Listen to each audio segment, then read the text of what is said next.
Hi friends, welcome back to computer tech world YouTube channel. ನಾನು Sagar. Friends, ಇವತ್ತು ಇನ್ನೊಂದು ವಿಶೇಷವಾದ ಸಂಚಿಕೆಯೊಂದಿಗೆ ಮತ್ತೆ ನಿಮ್ಮನ್ನು ಭೇಟಿಯಾಗ್ತಾ ಇದ್ದೀನಿ. ಫ್ರೆಂಡ್ಸ್, ಇವತ್ತಿನ ಸಂಚಿಕೆ ಯಾವುದಪ್ಪ ಅಂತಂದರೆ file folder security and privacy, ಅಂದರೆ ಸುರಕ್ಷತೆ ಮತ್ತು ಗೌಪ್ಯತೆ ಬಗ್ಗೆ ತಿಳ್ಕೊಳ್ಳೋಣ. ಅಂದರೆ ಫೈಲ್ ಮತ್ತು ಫೋಲ್ಡರ್ಗಳನ್ನು ಹೈಡ್ ಮಾಡೋದು ಯಾವ ರೀತಿ, ಅನ್ಹೈಡ್ ಮಾಡೋದು ಯಾವ ರೀತಿ ಅಂತ ತಿಳ್ಕೊಳ್ಳೋಣ. ಈಗ ಮೊದಲನೇದಾಗಿ ನಮ್ಮ ಫೈಲ್ ಫೋಲ್ಡರ್ಗಳನ್ನು ಹೈಡ್ ಯಾಕೆ ಮಾಡಬೇಕು ಅಂತ ತಿಳ್ಕೊಳ್ಳೋಣ. ಉದಾಹರಣೆಗೆ ಹೇಳೋದಾದರೆ, ನಿಮ್ಮ ಹತ್ರ ಸೆನ್ಸಿಟಿವ್ ಇರತಕ್ಕಂಥ ಡಾಕ್ಯುಮೆಂಟ್ಗಳು ಇರ್ತವೆ. ಅದರಲ್ಲಿ ನಿಮ್ಮ ಮಾರ್ಕ್ಸ್ ಕಾರ್ಡ್, ನಿಮ್ಮ UID ಕಾರ್ಡ್, ಹಾಗೆ ಇತರ ನಿಮ್ಮ ಆಫೀಸ್ ಡಾಕ್ಯುಮೆಂಟ್ಗಳು ಇರ್ತವೆ. ಇದನ್ನು ಬೈ ಮಿಸ್ಟೇಕ್ ಆಗಿ ಯಾರೂ ಡಿಲೀಟ್ ಮಾಡಬಾರ್ದು. ಸೊ ಈ ಒಂದು ಕಾರಣಕ್ಕೆ ನಾವು ಫೈಲ್ ಮತ್ತು ಫೋಲ್ಡರ್ಗಳನ್ನು ಹೈಡ್ ಮಾಡ್ತೀವಿ. ಇಷ್ಟು ಹೇಳ್ತಾ ಇಂದಿನ ಸಂಚಿಕೆಯನ್ನು ಆರಂಭ ಮಾಡೋಣ.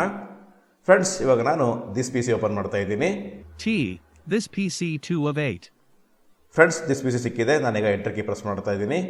This PC window, items view list. Friends, ಈಗ ದಿಸ್ PC ಓಪನ್ ಆಗಿದೆ. ನೀವು ನಿಮ್ಮ ಫೈಲ್ ಮತ್ತು ಫೋಲ್ಡರ್ಗಳನ್ನು ಹೈಡ್ ಮತ್ತು ಅನ್ಹೈಡ್ ಮಾಡೋದಕ್ಕೆ ಡಾಕ್ಯುಮೆಂಟ್ಸ್, ಡೌನ್ಲೋಡ್, ಮ್ಯೂಸಿಕ್, ಪಿಕ್ಚರ್, ಹಾಗೆ ಲೋಕಲ್ ಡಿಸ್ಕ್ ಯಾವುದೇ ಲೊಕೇಶನ್ ಇದ್ದರೂ ಕೂಡ ಎಲ್ಲಿಂದ ಬೇಕಾದರೂ ನೀವು ಹೈಡ್ ಮತ್ತು ಅನ್ಹೈಡ್ ಮಾಡ್ಕೋಬೋದು.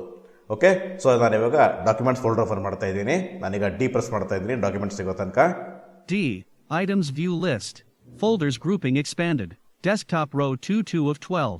D, documents row 3 of 12. Friends, ಇವಾಗ ಡಾಕ್ಯುಮೆಂಟ್ಸ್ ಸಿಕ್ಕಿದೆ. ನಾನೀಗ ಎಂಟರ್ ಕೀ ಪ್ರೆಸ್ ಮಾಡ್ತಾ ಇದ್ದೀನಿ. Documents, tree view, items view list. Okay friends, ಇವಾಗ ನಾನು ಡಿ ಪ್ರೆಸ್ ಮಾಡ್ತಾ ಇದ್ದೀನಿ ಡಾಕ್ಯುಮೆಂಟ್ಸ್ ಸಿಗೋ ತನಕ. D, documents 3 of 7. Okay friends, ಇವಾಗ ಡಾಕ್ಯುಮೆಂಟ್ಸ್ ಫೈಲ್ ಫೋಲ್ಡರ್ ಸಿಕ್ಕಿದೆ. ಇದರಲ್ಲಿ ನನ್ನ ಪರ್ಸನಲ್ ಡಾಕ್ಯುಮೆಂಟ್ಗಳಿದ್ದಾವೆ. UID ಕಾರ್ಡ್, ಮಾರ್ಕ್ಸ್ ಕಾರ್ಡ್ ಎಲ್ಲ ಇದೆ. ಸೊ ಇದನ್ನು ಇವಾಗ ಹೈಡ್ ಮಾಡೋದು ಯಾವ ರೀತಿ ಅಂತ ತಿಳ್ಕೊಳ್ಳೋಣ. ಸೊ ಇವಾಗ ನಾನು ಈ ಒಂದು ಫೋಲ್ಡರ್ ಮೇಲೆ ಕರ್ಸರ್ ಇಟ್ಟು ನಾನೀಗ ಆಲ್ಟ್ ಮತ್ತು ಎಂಟರ್ ಕೀ ಪ್ರೆಸ್ ಮಾಡ್ತಾ ಇದ್ದೀನಿ. ಆವಾಗ ಈ ಫೋಲ್ಡರ್ನ ಪ್ರಾಪರ್ಟಿ ಓಪನ್ ಆಗುತ್ತೆ. ನಾನು ಇವಾಗ ಆಲ್ಟ್ ಮತ್ತು ಎಂಟರ್ ಕೀ ಪ್ರೆಸ್ ಮಾಡ್ತಾ ಇದ್ದೀನಿ. Documents properties dialog. General property page type, file folder location, seat, user Sagar document size, 203 KB, 208,400 bytes, size on disk, 228 KB, 233,472 bytes, contains 76 files, 0 folders created, Monday, May 27, 2024, 7:51 and 8 seconds AM attributes. Read only applies to files in folder, checkbox half checked all plus R. Friends, ಕೇಳಿಸ್ಕೊಂಡ್ರಲ್ಲ, alt enter key press ಮಾಡಿದ ತಕ್ಷಣ property dialog box open ಆಯಿತು. ಅದರಲ್ಲಿ ಮೊದಲನೇದು ಏನಪ್ಪ ಅಂದ್ರೆ general property. ಇಲ್ಲಿ ನಮ್ಮ ಫೈಲ್ ಫೋಲ್ಡರ್ ಬಗ್ಗೆ ಕಂಪ್ಲೀಟಾಗಿ ಇನ್ಫಾರ್ಮೇಷನ್ ಗೊತ್ತಾಯಿತು. ಏನಪ್ಪ ಅಂದರೆ ಯಾವಾಗ ಕ್ರಿಯೇಟ್ ಮಾಡಿದ್ದು, ಇದು ಎಷ್ಟು ಸೈಜ್ ಇದೆ, ಇದರಲ್ಲಿ ಎಷ್ಟು ಫೈಲ್ಸ್ ಇದೆ ಅಂತ ಅನ್ನೋದೆಲ್ಲ ನಮಗೆ NVDA ಅನೌನ್ಸ್ ಮಾಡಿದೆ. ಓಕೆ, ಸೊ ಇವಾಗ ನಾನು ಇಲ್ಲಿ ಮತ್ತೆ ಟ್ಯಾಬ್ ಕೀ ಪ್ರೆಸ್ ಮಾಡ್ತಾ ಇದ್ದೀನಿ. Hidden checkbox not checked all plus H. Friends, ಕೇಳಿಸ್ಕೊಂಡ್ರಲ್ಲ, hidden check box not check. So ಇದನ್ನು ನಾನೀಗ ಚೆಕ್ ಮಾಡೋದಕ್ಕೆ ಸ್ಪೇಸ್ ಕೀ ಪ್ರೆಸ್ ಮಾಡ್ತಾ ಇದ್ದೀನಿ. Space, checked.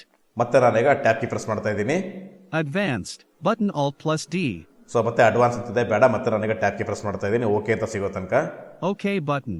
ಫ್ರೆಂಡ್ಸ್, ಈಗ ಓಕೆ ಮೇಲೆ ನಾನೀಗ ಸ್ಪೇಸ್ ಕೀ ಪ್ರೆಸ್ ಮಾಡ್ತಾ ಇದ್ದೀನಿ. Confirm attribute changes dialog. You have chosen to make the following attribute changes. Hi, do you want to apply this change to this folder only? Or do you want to apply it to all subfolders and files as well? Apply changes to this folder, subfolders, and files radio button checked. Friends, ಕೇಳಿಸ್ಕೊಂಡ್ರಲ್ಲ, so ಇದು ಏನಪ್ಪ ಅಂತಂದರೆ ನೀವು ಕೇವಲ folder ಮಾತ್ರ hide ಮಾಡ್ತೀರೋ ಅಥವಾ ಅದರಲ್ಲಿ ಇರ್ತಕ್ಕಂಥ ಸಬ್ ಫೋಲ್ಡರ್ಸ್ ಮತ್ತು ಫೈಲ್ಗಳೆಲ್ಲ ಹೈಡ್ ಮಾಡ್ತೀರೋ ಅಂತ ಕೇಳ್ತಾ ಇದೆ. ಸೊ ಏನಪ್ಪ ಅಂದರೆ ನನಗೆ ಕಂಪ್ಲೀಟಾಗಿ ಈ ಫೋಲ್ಡರ್ ಮತ್ತು ಇದರಲ್ಲಿರ್ತಕ್ಕಂಥ ಸಬ್ ಫೋಲ್ಡರ್ಸ್ ಮತ್ತು ಫೈಲ್ಸ್ ಎಲ್ಲವೂ ಹೈಡ್ ಆಗಬೇಕು. ಅದಕ್ಕೋಸ್ಕರ ಈಗ ನಾನು ಏನು ಮಾಡಬೇಕಂತಂದರೆ ಅಪ್ಯಾರೋ ಕೀ ಪ್ರೆಸ್ ಮಾಡ್ತಾ ಇದ್ದೀನಿ. Apply changes to this folder, subfolders, and files radio button checked. Friends, ಕೇಳಿಸ್ಕೊಂಡ್ರಲ್ಲ, apply this folder and sub folders ಅಂತಂದರೆ ಫೋಲ್ಡ್ರು, ಫೈಲ್ ಎಲ್ಲವೂ ಹೈಡ್ ಆಗಬೇಕಂತ ಇದೆ. ಸೊ ಮತ್ತೆ ನನಗೆ ಅಪ್ಯಾರೋ ಕೀ ಪ್ರೆಸ್ ಮಾಡ್ತಾ ಇದ್ದೀನಿ. Apply changes to this folder only radio button checked. ನೋಡಿ friends, apply this folder only ಅಂತಂದರೆ ಫೋಲ್ಡರ್ ಇರುತ್ತೆ, ಫೋಲ್ಡರ್ ಒಳಗೆ ಯಾವ ಫೈಲ್ಸು ಇರೋದಿಲ್ಲ. ಸೊ ಈಗ ನಾನು ಮತ್ತೆ ಡೌನ್ ಕೀ ಪ್ರೆಸ್ ಮಾಡ್ತಾ ಇದ್ದೀನಿ. ಎರಡೇ ಆಪ್ಷನ್ ತಗೋತಾ ಇದ್ದೀನಿ. Apply changes to this folder, subfolders, and files radio button checked. Okay friends, ಇದೇ ಇರಲಿ. ಯಾವುದಪ್ಪ ಅಂತಂದರೆ apply to folders and sub folders, ಅಂದರೆ ಎಲ್ಲವೂ ಹೈಡ್ ಆಗಲಿ ಅಂತ ಹೇಳಿ. ಓಕೆ, ಮತ್ತೆ ನಾನೀಗ ಟ್ಯಾಬ್ ಕೀ ಪ್ರೆಸ್ ಮಾಡ್ತಾ ಇದ್ದೀನಿ. OK button. ಓಕೆ ಮೇಲೆ ನಾನೀಗ ಸ್ಪೇಸ್ ಕೀ ಪ್ರೆಸ್ ಮಾಡ್ತಾ ಇದ್ದೀನಿ. Documents window, items view list, documents 3 of 7. Okay friends, ಇವಾಗ ಈ ಫೋಲ್ಡರ್ ಹೈಡ್ ಆಗಿದೆ. ನೋಡಿ, ಇವಾಗ ಒಂದ್ಸಲ ಡಿ ಪ್ರೆಸ್ ಮಾಡ್ತಾ ಇದ್ದೀನಿ. D. ಕೇಳಿಸ್ಕೊಂಡ್ರಲ್ಲ, ನೋಡಿ ಈಗ ನಾನು ಡಿ ಪ್ರೆಸ್ ಮಾಡಿದ್ರೆ ಡಾಕ್ಯುಮೆಂಟ್ಸ್ ಅನ್ನೋ ಫೋಲ್ಡರಲ್ಲಿ ಡಾಕ್ಯುಮೆಂಟ್ಸ್ ಇಲ್ಲವೇ ಇಲ್ಲ. ಸೊ ಈಗ ಹೈಡ್ ಮಾಡೋ ರೀತಿ ನಿಮ್ಗೆ ಗೊತ್ತಾಯಿತು. ಇದನ್ನ ಇವಾಗ ಅನ್ಹೈಡ್ ಮಾಡೋದು ಯಾವ ರೀತಿ ಅಂತ ತಿಳ್ಕೊಳ್ಳೋಣ. ನಾನಿವಾಗ ಮತ್ತೆ ಅನ್ಹೈಡ್ ಮಾಡೋದಕ್ಕೆ ಯಾವ ಲೊಕೇಶನಲ್ಲಿ ನಾವು ಹೈಡ್ ಮಾಡಿರ್ತೀವೋ ಅದೇ ಲೊಕೇಶನ್ ಓಪನ್ ಮಾಡ್ಕೊಂಡ ನಂತರ ಮತ್ತೆ ನಾವಿಲ್ಲಿ alt V H key press ಮಾಡಬೇಕು. ಆಲ್ಟ್ ಮತ್ತು V for view, H for hidden ಮತ್ತು H for hidden. Alt V H. ನಾನಿವಾಗ alt V H key press ಮಾಡ್ತಾ ಇದ್ದೀನಿ. Pane, Documents window, Items view list, Documents 3 of 7. Friends ಕೇಳಿಸ್ಕೊಂಡ್ರಲ್ಲ, alt V H key press ಮಾಡಿದ ತಕ್ಷಣ ಮತ್ತೆ ಫೋಲ್ಡ್ರು unhide ಆಗಿದೆ. So ಇದೇ ಥರ ನೀವು ಬೇಕಾದಾಗ ನಿಮ್ಮ ಫೋಲ್ಡರ್ಗಳನ್ನ ಹೈಡ್ ಮತ್ತು ಅನ್ಹೈಡ್ನ ಮಾಡ್ಕೋಬಹುದು. ಇನ್ನು ಕಂಪ್ಲೀಟಾಗಿ ನಮಗೆ ಹೈಡ್ ಆಗೋದು ಬೇಡ, ಟೋಟಲ್ ಆಗಿ ಹೈಡ್ ಆಗಿದ್ದರೆ ಕ್ಯಾನ್ಸಲ್ ಮಾಡೋದು ಯಾವ ರೀತಿ ಅಂತ ತಿಳ್ಕೊಳ್ಳೋಣ. ಇವಾಗ ನಾನು ಇದೇ ಫೋಲ್ಡರ್ ಮೇಲೆ ಮತ್ತೆ ಇವಾಗ ಆಲ್ಟ್ ಮತ್ತು ಎಂಟರ್ ಕೀ ಪ್ರೆಸ್ ಮಾಡ್ತಾ ಇದ್ದೀನಿ. Documents Properties dialog. ಮತ್ತೆ ನಾನೀಗ ಟ್ಯಾಬ್ ಕೀ ಪ್ರೆಸ್ ಮಾಡ್ತಾ ಇದ್ದೀನಿ. Hidden checkbox checked Alt plus H. ನೋಡಿ ಫ್ರೆಂಡ್ಸ್, ಇಲ್ಲಿ ಹಿಡನ್ ಚೆಕ್ ಬಾಕ್ಸ್ ಚೆಕ್ ಆಗಿದೆ. ಇದನ್ನು ಅನ್ಚೆಕ್ ಮಾಡ್ತಾ ಇದ್ದೀನಿ ಸ್ಪೇಸ್ ಕೀ ಪ್ರೆಸ್ ಮಾಡೋದ್ರ ಮೂಲಕ. Space, not checked. ಮತ್ತೆ ನಾನೀಗ ಟ್ಯಾಬ್ ಕೀ ಪ್ರೆಸ್ ಮಾಡ್ತಾ ಇದ್ದೀನಿ. Advanced, button Alt plus D. So advance ಇದೆ ಬೇಡ, ಮತ್ತೆ ನಾನೀಗ ಟ್ಯಾಬ್ ಕೀ ಪ್ರೆಸ್ ಮಾಡ್ತಾ ಇದ್ದೀನಿ. OK button. ಓಕೆ ಮೇಲೆ ನಾನೀಗ ಸ್ಪೇಸ್ ಕೀ ಪ್ರೆಸ್ ಮಾಡ್ತಾ ಇದ್ದೀನಿ. Confirm attribute changes dialog. You have chosen to make the following attribute changes. Unhide. Do you want to apply this change to this folder only, or do you want to apply it to all subfolders and files as well?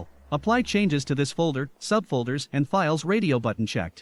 Friends ಕೇಳಿಸ್ಕೊಂಡ್ರಲ್ಲ, ಆಗಲೇ ನಾವು hide ಮಾಡಿ okay ಮಾಡಿದಾಗ ಏನು dialogue box ಬಂದಿತ್ತೋ ಇವಾಗಲೂ ಅದೇ ಬಂದಿದೆ.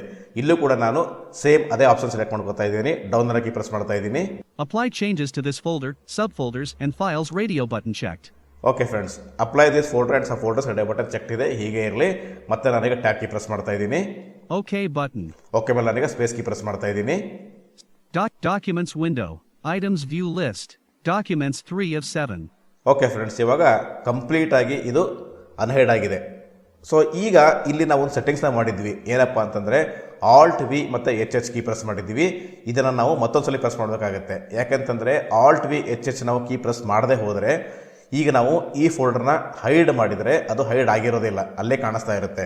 ಅದಕ್ಕೋಸ್ಕರ ನಾನು ಮತ್ತೆ ಇಲ್ಲಿ ಆಲ್ಟ್ ವಿ ಮತ್ತು ಎಚ್ ಕೀನ ಪ್ರೆಸ್ ಮಾಡ್ತಾ ಇದ್ದೀನಿ. Pane, Documents window, Items view list, Documents 3 of 7.